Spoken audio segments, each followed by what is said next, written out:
I let you in on a little secret? Candidates spend so much time worrying about what they're going to say, but almost no time thinking about what the interviewer is actually thinking. And trust me, those are two very different conversations. Hi, I'm Hira, and welcome back to Get Hired. I'm an ex-Amazon recruiter with 8 years of experience, and every week I pull back the curtain on recruiting so you stop guessing and start getting hired. Today, we're stepping into the interview room, and I'm going to tell you exactly what's going through my mind while you're answering questions. So, first few minutes.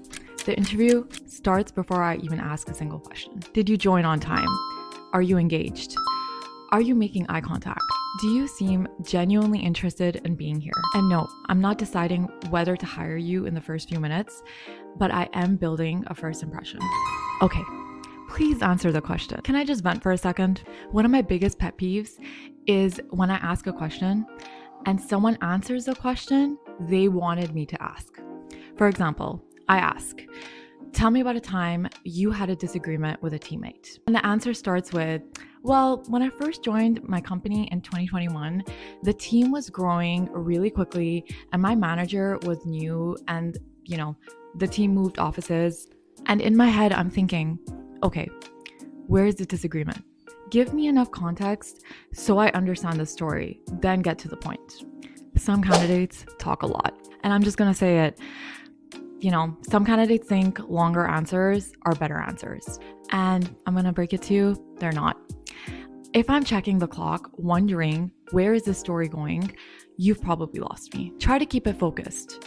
Beginning, challenge, what you did, and most importantly, result. That's it. Some candidates don't tell me enough. Then I have the opposite problem. I'll ask, tell me about a project you're really proud of.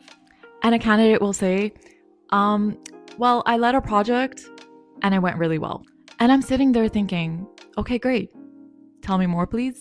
What was the challenge? What did you actually do? What happened because of your work? Don't make me guess your impact. And another thing, yes, I can definitely tell who prepared. This one's easy.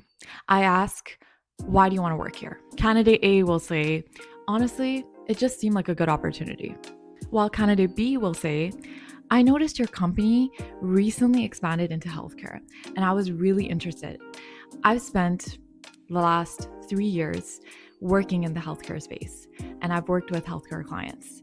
It felt like a role where I could actually add value. Okay, now you tell me, which answer do you think stands out? You don't need to spend hours researching.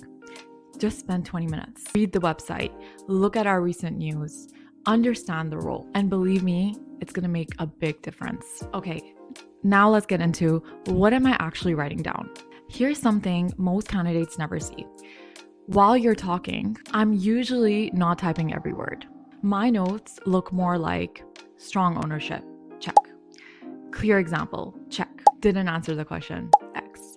Missing result, X. And those are the notes that I'll remember after you leave the room. Okay, and now the real question, how I prepare. People always ask me, how do I prepare without sounding rehearsed? Here's exactly what I do. I'd write down 5 or 6 stories from my career.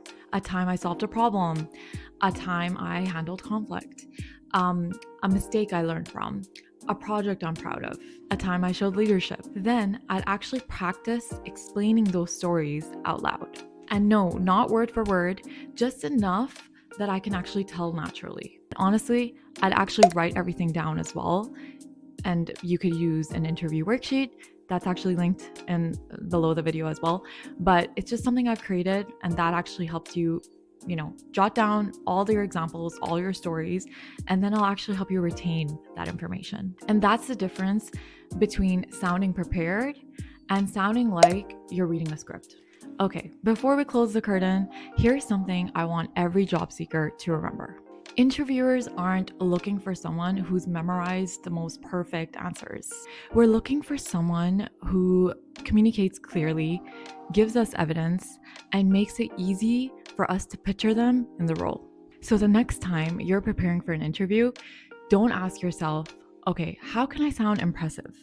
Ask yourself, have I actually answered the question?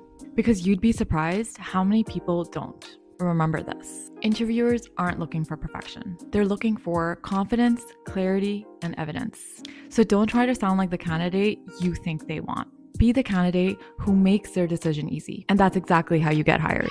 If you enjoyed this episode, make sure to subscribe for next week's episode, where I'll take you back behind the scenes on what actually happens after you leave the interview room and how hiring decisions are actually made. Thanks for watching, and I'll see you next week.